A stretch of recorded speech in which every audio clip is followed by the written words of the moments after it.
നമസ്കാരം, രാധാകൃഷ്ണനാണ്. പിന്നെ ഞാൻ വന്നത് ഒരു സഹോദരി സരവണ ഹോട്ടലിൽ നിന്ന് ഹോട്ടലിൽ കയറി കാപ്പ് കുടിച്ചാണ്. അതിൻ്റെ ഒരു കണക്ക് പറയുന്നു, പൈസ ഭയങ്കരമായി കൂടിപ്പോയി എന്നാണ് ആ സഹോദരി പറയുന്നത്. ആ ഹോട്ടലിൽ നിങ്ങൾ കാര്യം മനസ്സിലാക്കണം. ഒരു ഹോട്ടൽ ഞാൻ നടത്തുന്നതല്ല, എനിക്ക് ആ ഹോട്ടലിനെ കുറിച്ച് ബന്ധമില്ല, ഞാൻ കാപ്പ് കുടിച്ചിട്ടുമില്ല. എൻ്റെ ഒരു കണക്കുകൂടി ഞാൻ പറഞ്ഞുതരാം.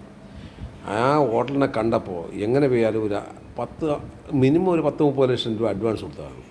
അതിൻ്റെ സെറ്റപ്പ് എല്ലാം കൂടെ ഒരു 10-50 ലക്ഷം രൂപ അയാൾ അതിൻ്റെ സെറ്റപ്പിന് മുടക്കണം. ഏകദേശം അതിനകത്ത് എല്ലാം കൂടെ 1 കോടി രൂപയ്ക്കകത്ത് മുടക്കണം. 1 കോടി രൂപയ്ക്കകത്ത് മുടക്കി ഒരു സ്ഥാപനം നടത്തുന്ന ആൾ, അത് 8-10 ജോലിക്കാരാണ്. ഒരു ജോലിക്കാരന് 1500 രൂപ ശമ്പളം, 1200, 2000 രൂപ വരെ ചായക്കട പണിക്കാരൻ ശമ്പളമുണ്ട്. അങ്ങനെ ശമ്പളം തന്നാണ് ഓരോരുത്തർ നിർത്തുന്നത്. അപ്പോൾ എന്നിട്ട് കറണ്ട് വാടക, കോർപ്പറേഷൻ്റെ ലൈസൻസ് ഫീസ്, തൊഴിൽക്കരം, ഇങ്ങനെയൊക്കെ പറഞ്ഞ് ഒരുപാട് കാര്യങ്ങൾ. കറണ്ട് വാടക 22 രൂപയാണ് യൂണിറ്റിന്. വീട്ടിലേക്കുമ്പോൾ 3 രൂപ അല്ല, ഒരു യൂണിറ്റിന് 22 രൂപയാണ് വാങ്ങിക്കുന്നത്. അങ്ങനെ ടാക്സ് ഇതെല്ലാം അടച്ചാണ് ഒരു തൊഴിൽ തുടങ്ങുന്നത്. അവിടെ ഈ കുട്ടിയെ ഒന്ന് കഴിച്ചത് എന്താണ്? നെയ് റോസ്റ്റ്, 4 നെയ് റോസ്റ്റ്, 4 വട, 4 കാപ്പി കൂച്ചത്. ഇത് സാധാരണ കടയിൽ ചെന്ന് നമ്മൾ പൈസ ഇല്ല, അല്ലെങ്കിൽ നമ്മൾ കടയിൽ പോകുമ്പോൾ അവിടുത്തെ ബോർഡ് എഴുതി വയ്ക്കുക, അവിടെ വില നോക്കുക. അല്ലെങ്കിൽ നമുക്ക് വായിക്കാമെന്നുണ്ടെങ്കിൽ അടുത്ത അപ്പോൾ ഈ ദോശ എത്ര രൂപ, അപ്പോൾ അത് വേണ്ട. അതല്ലേ പറഞ്ഞത്, വലിയ മറ്റേ കാര്യത്തിൽ കയറി നിന്ന് അണ്ണീറ്റ് പിന്നെ ഇറങ്ങിയതിൻ്റെ കുറ്റം പറയരുത്. അല്ലെങ്കിൽ വില നോക്കുക, വില നോക്കി നമുക്ക് ഇഷ്ടപ്പെട്ട വിലയല്ല, വില കൂടുതൽ അത് വാങ്ങിക്കണ്ട. അല്ലെങ്കിൽ വേറൊരു കടയിൽ പോവുക. അത് നമ്മളെ സ്വാഭിച്ചാണ്, നമ്മളെ പൈസയ്ക്ക് നമ്മൾ ഇഷ്ടമുള്ള കടയിൽ ചെന്ന് വാങ്ങിക്കാം. എൻ്റെ കടയിൽ മുമ്പ് ഒരു കടയുണ്ട്. ഒരു കാപ്പി 350 രൂപ, ഒരു കട്ട്ലൈറ്റ് 400 രൂപ, ഒരു ചെറിയ കേക്ക് 110. അവിടെ കഴിക്കുന്ന ആൾക്കാരുണ്ട്, അവരാരെയും വിളിക്കുന്നില്ല, എല്ലാം ചെന്ന് കഴിക്കുന്നത്. പിന്നെ പേര് നക്കിയിട്ട് വെളിയിൽ വന്ന് കിടന്ന് ഈ ചെറ്റത്തരം പറയുന്നത്. ആ കടയിൽ ഭയങ്കര റേറ്റാണ്, അങ്ങോട്ട് നോക്കുക, നിങ്ങളിവിടെ കയറരുത്. നിങ്ങളൊരു ബീഡി എന്ന് പറഞ്ഞാൽ ആൾ കയറാതിരിക്കുമോ? അങ്ങനെയാണോ? അതിൽ വേറൊരു നാറി വന്ന് പറഞ്ഞിട്ട് മസാല ദോശ, നെയ് റോസ്റ്റ് കഴിച്ച വയർ നിറയുമോ? പശുവിൻ്റെ നെയ്യാണോ ഒഴിക്കുന്നത്? പശുവിൻ്റെ നെയ്യ് ഒഴിക്കുന്നത് അത് ഫുഡ് സേഫ്റ്റിക്കാരാണ് നോക്കേണ്ടത്. ഏത് നെയ്യാണ് മാർക്കറ്റിൽ വരുന്നത്, അത് ഫുഡ് സേഫ്റ്റിക്കാരുടെ ജോലിയാണ്. മനസ്സിലായില്ലേ? ആ നാറി പറയണേക്കാം എല്ലാം കൂടെ കഴിക്കും 300 രൂപ 100 രൂപയൊക്കെ ആവുള്ളൂ. 100 രൂപയ്ക്ക് അവൻ്റെ കുഞ്ഞമ്മ കൊണ്ട് വെച്ചേക്കണം. അല്ലെങ്കിൽ നീ കൊണ്ട് വേടാ, നീ ഒരു കട കൊണ്ട് തുടങ്ങിയിട്ട് ഇതുപോലെ ഇങ്ങനെ നീയൊക്കെ വില കുറച്ച് കൊടു ആൾക്കാർക്ക്. നീയൊക്കെ ഇത്രയും ജോക്കിയായിട്ട് പറഞ്ഞില്ല. ആ ഒരു സ്ത്രീ മലന്ന് കയറി മറ്റേ വൃത്തിയുള്ള കശാര വേണം, അവിടെ കയറി ഇരിക്കണം, ഇവരെ മുമ്പേ കൊണ്ട് വെച്ച് കൊടുക്കണം. ഇതൊക്കെ ആൾ വേണ്ടേ? ഇതൊക്കെ വെച്ച് കൊടുത്തിട്ട് എന്തിനും നക്കിയിട്ട് പറയണം. 4 പേര് കയറി 600 രൂപ. ഇന്നത്തെ കാലത്ത് 600 രൂപ വലിയ കേസാണ്. 4 പേര് നക്കിയിട്ട് അതിന് വെളി ഇറങ്ങിയിട്ട് ഒരുമാതിരി മറ്റേ വർത്തനം പറയുന്നത് കേട്ടാ. അത് യാവനെ വർത്തൻ വീഡിയോ ചെയ്യണ്. അയ്യോ 600 രൂപയ്ക്ക് കൂടിപ്പോയി, വേറെ കഷ്ടപ്പെട്ടു. ബാക്കിയുള്ളവന്മാർ ചേർച്ചല്ലേ ഉണ്ടാക്കുന്നത്, എല്ലാവരും കഷ്ടപ്പെട്ട് തന്നെ ഉണ്ടാക്കുന്നത് പൈസ. ബാക്കിയുള്ളവന്മാർ എങ്ങനെ ഉണ്ടാക്കുന്നത്? എല്ലാവരും കഷ്ടപ്പെട്ടുണ്ടാണ് ഉണ്ടാക്കുന്നത്. 600 രൂപ ഇന്നത്തെ കാലത്ത് വലിയ സംഭവമൊന്നുമല്ല.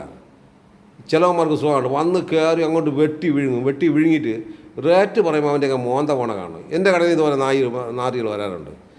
ആദ്യം വന്ന് അല്ലെങ്കിൽ വില ചോദിക്കുക, അല്ലെങ്കിൽ നമ്മളെ കയ്യിലുള്ള പൈസയ്ക്ക് കഴിയുക, അല്ലെങ്കിൽ നമ്മൾ ഉള്ള കടയിൽ പോവുക. ഓരോ കടയിൽ ഓരോ റേറ്റാണ്. ഒരു VIP കടയുണ്ട്, സാധാരണക്കാരുടെ കടയുണ്ട്, പാവപ്പെട്ടവന്മാർക്ക് കയറാണ്. നമ്മൾ പോവുക, നമ്മളെ കയ്യിരിക്കുന്ന പൈസ എത്ര, ഇത് സാധനം വില എത്ര, അത് ഇത്ര രൂപ. അയ്യോ എനിക്ക് വേണ്ട കേട്ടോ, ഞാൻ അടുത്ത കടയിൽ പോയി വാങ്ങിക്കാം. അടുത്ത കടയിൽ ചോദിക്കുക വില എത്ര രൂപ. ഒന്നിലും എഴുതി വെച്ചിരിക്കുന്നത് വായിക്കാൻ അറിഞ്ഞെങ്കിൽ അടുത്ത് ചോദിക്കുക. അല്ല അവിടെ നക്കിയിട്ട് വെളിയിൽ വന്ന് നിന്നുകൊണ്ട് വലിയ വാചകം അടിക്കുക. അത് ചിലവന്മാർക്കുള്ള സൂക്കടാണ്. വലിയ കാര്യത്തിൽ വന്നു നിന്നുകൊണ്ട് ഡബിൾ ആംപ്ലേറ്റ്, ബുൾസ്, തേങ്ങ, മാങ്ങ, ചിക്കൻ, തേങ്ങയൊക്കെ വാങ്ങിച്ച് കഴിക്കും. ഒരുത്തൻ എൻ്റെ അടുത്ത് നിന്ന് പറഞ്ഞാണ്, ചേട്ടാ 1 പ്ലേറ്റ് ചിക്കൻ വേണം. ഞാനും എൻ്റെ ഭാര്യയും, എനിക്ക് 2 മക്കളുണ്ട്, എൻ്റെ അനിയനും ഭാര്യയും 2 മക്കളും വന്നിരിക്കുന്നത്, ഞങ്ങൾക്ക് എല്ലാവർക്കും കൂടെ തികയണേ. ഞാൻ പറഞ്ഞു അവിടെ ചെന്ന് 2 കോഴിയായിട്ട് വാങ്ങിച്ചിട്ട് കൂടാൻ പറഞ്ഞു. 8 പേർക്ക് 1 പ്ലേറ്റ് ചിക്കൻ വാങ്ങിച്ച് തികയ്ക്കാൻ വേണ്ടി നടക്കുന്നവന്മാരാണ്. ഇതാണ് ഓരോരുത്തരുടെ സ്വഭാവങ്ങൾ. മനസ്സിലായില്ലേ? അതുകൊണ്ട് സഹോദരി കൂടുതൽ കയറി ഞാൻ മുടക്കാൻ നിൽക്കരുത്. അല്ലെങ്കിൽ നീയൊക്കെ വീട്ടിൽ വെച്ച് കഴിക്കണം. നീ എന്തിനാണ് കടയിൽ നിന്ന് കഴിക്കുന്നത്? എന്തിന് കടയിൽ നിന്ന്? നിൻ്റെ വീടുകളിൽ വെച്ച് കഴിയും. നീ കടയിൽ വരലുണ്ടാകാനുള്ള പൈസ അത് നെയ് റോസ്റ്റേ പോകുമോ? വേറെ ഒന്നും പോകില്ലേ? അതിൻ്റെ കൂടെ വട, കാപ്പിക്ക് വില കൂടുതലാണല്ലോ. ഇത്രയും 4 പേരും കൂടെ കുത്തി കയറ്റിയിട്ട് 600 രൂപ ബില്ലായത് വലിയ ഇതായ നാറികളെ. നീയൊക്കെ എന്ത് കഴിക്കുകയാണ് അന്ന്? ആ വീഡിയോ ചെയ്തവണ്ട് അവൻ്റെ ചെവിട്ടിട്ട് അടിക്കണം. അവൻ വീഡിയോ ചെയ്തവണ്, അവന് വില കൂടിപ്പോയി.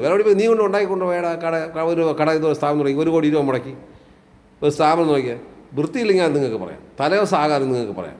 പഴയ ഭക്ഷണം കൊടുത്താൽ നിങ്ങൾക്ക് പറയാം. അതൊക്കെ ന്യായമായ കാര്യമാണ്. അങ്ങനെ കൊടുക്കാൻ പാടില്ല. അത് നമ്മളെല്ലാവരും പറയാൻ അങ്ങനെ ഒരു പഴയ ഭക്ഷണം കൊടുക്കുക, മായം ചേർക്കുക, ഇതൊക്കെ നിങ്ങൾക്ക് പറയാനുള്ള അവകാശമുണ്ട്.